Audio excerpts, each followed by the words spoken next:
Welcome back to the Fight Cave Arcade. We are back. We're going to go ahead and give my quick initial thoughts of Led Zeppelin Premium by Stern Pinball.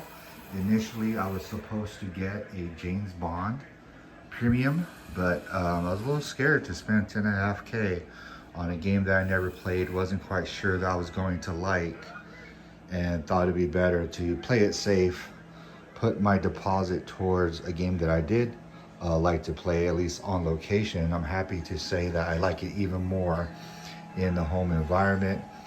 I think this game is overrated. It's probably underproduced because it came out with such a bad initial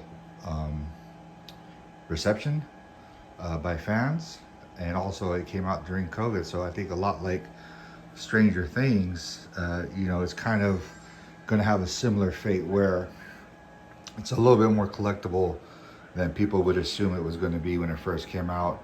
The shots are great. I love that there's no cheap drains. I think the art is magnificent on the playfield, although I think this art package on the cabinet and back glass is, I don't know, I wish they would have went with something different, and I wish they would have made something that went with the topper a little better.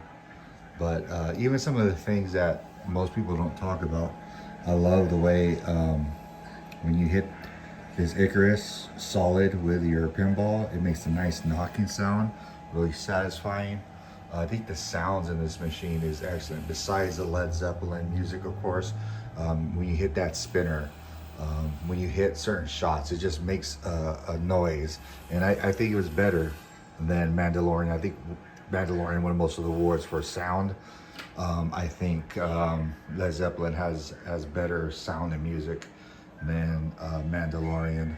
But overall, love the shots. I love that there's no cheap drains. Like, sometimes it feels when you're playing Avengers, Infinity Quest, or sometimes even Stranger Things, it just feels like it's constantly cheap drains, especially in the out lanes.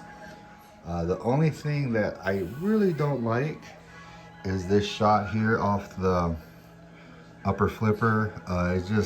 It's the toughest shot in my collection by far, and I don't know, I just wish it was more accessible. Now, this game will always be compared to Jersey Jack's Guns N' Roses, and I will admit this game doesn't have the soul that Guns N' Roses has, but this is a superior playing pinball game. And I own both. So it's not like I'm hating on it, but and I like Guns N' Roses. This is very multi-ball heavy. That's where kind of the similarities end. But yeah, this is a great game. A very positive addition to the collection.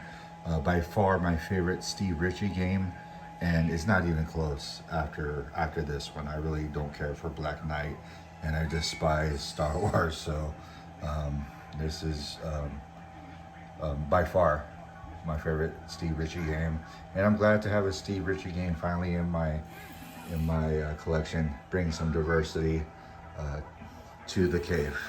All right, guys, thanks for watching. Check you out next time.